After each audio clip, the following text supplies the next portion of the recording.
bisa mengagungkan Allah itu Allah sendiri. Yang bisa memuliakan Allah itu Allah sendiri. Sampai bagaimana memuliakan kalau kita masih kotor. Itu pun kalau kita tidak dikuasakan untuk bisa berdiri, tidak akan bisa sholat. Itu pun kalau kita tidak dikuasakan untuk hidup, tidak akan bisa sholat.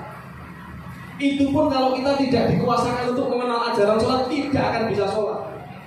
Jadi saya diajari sama guru saya, sebelum sholat itu kamu ngomong gini di dalam hati, ya Allah, Duh Gusti Allah sing maha agung, ya Allah ya Akbar, yang bisa memuji dan sifat asma af'al panjenengan itu panjenengan Allah.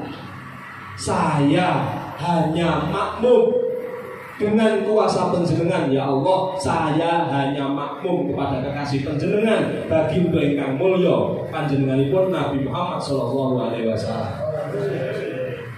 Kuasakan aku menjadi umat beliau, ya Allah. Kuasakan aku mengikuti perintah beliau, ya Allah. Berikanlah kekuatan aku untuk bisa melaksanakan syariat-syariat yang beliau ajarkan, ya Allah.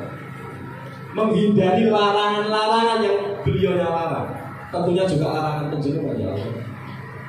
Untuk itu ampunilah saya, kedua orang tua saya. La ilaha illallah Muhammadur Rasulullah, la ilaha illa anta subhanaka inni kuntu, dan seterusnya. Baru setelah hati itu benar-benar menghadap, baru usolli takbir. Itu yang diajarkan sama orang tua saya seperti itu. Jadi sowan kepada Allah itu tidak membawa aku sembahyang maling ini gak duwe kewajiban.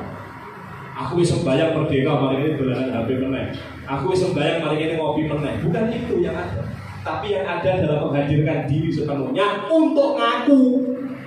Ngaku apa? Ngaku kotor, ngaku lemah, ngaku dhaif ya, dapat.